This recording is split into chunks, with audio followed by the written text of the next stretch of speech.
One man that is not keeping quiet is Lewis Hamilton after what happened at the Azerbaijan Grand Prix. He's been talking at a press conference to get ready for the Austrian GP. I mean, let's revisit that issue. With what we saw on TV, Vettel was clearly wrong. But Vettel has come out to apologize, but also saying, I thought Hamilton hit the brakes and I bumped into him. But I don't understand, because you can actually swerve. You can avoid him. I think it was angry. I think, I think this was, we'll get to see it. Coming up, get to see the incident. And Hamilton was just lost for words. He didn't want to say anything. Yeah, he was just angered. Look at this. But at the straight drive into Hamilton, and see when he needed to go away, if he touched him again. And he got a 10-second penalty. And after that, the FIA said, look, we're not going to do anything anymore. Hamilton felt he got a slap on the wrist. So when they were going to do the press conference for the presser for the Australian GP, they had to keep a driver in between them, just in case things go. But those both guys acted. We're going to listen to very mature guys. They acted maturely, and Hamilton said, "Look, I have nothing but respect for Vettel." That's right, and Vettel says it has happened. I'm sorry. Can I change it? No, but let's move on. So let's listen to both drivers. We'll come back. We'll talk some more. Don't go anywhere.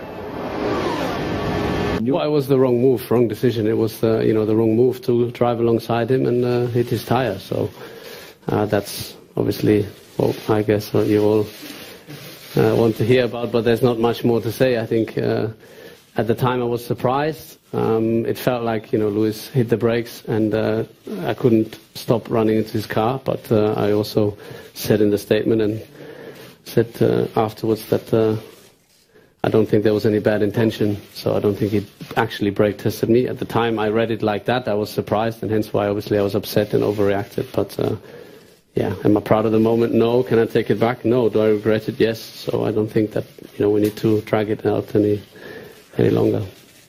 For me, I still have the utmost respect for him as a driver and continue to race him hard through the rest of the season, which in the same way as I always have.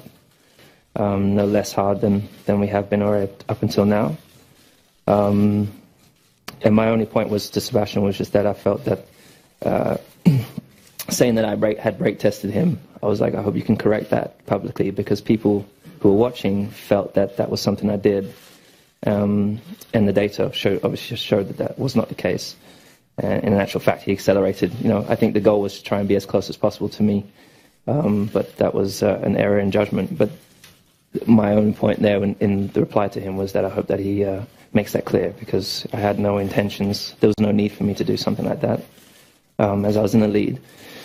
And and I accepted his apology and moved forward.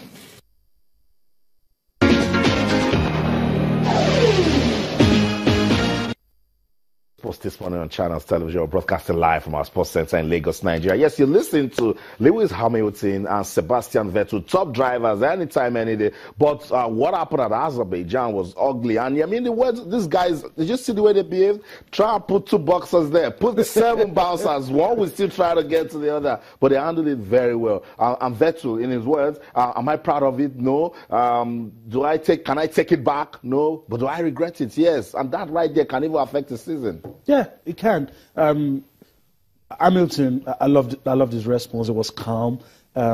There's something he said once, but he said, look, I'll continue to respect Vettel. I'm going to race him all season. Hamilton has won 3.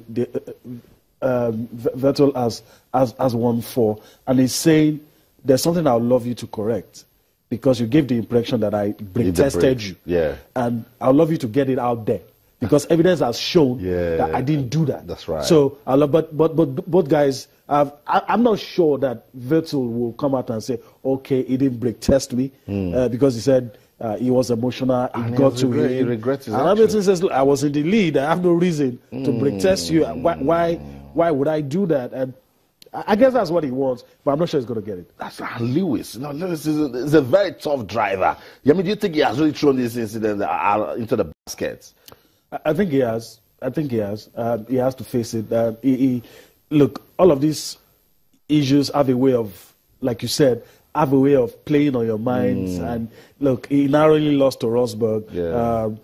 The season before Rosberg won, they had issues like this, he almost read Hamilton's chances. And if he's able to think, like, I don't need all this. Just continue. And meanwhile, this guy, I jokingly told Cecilia the other day, Vettel can continue to apologize for as long as every race Hamilton finishes behind him. Or he's on the podium.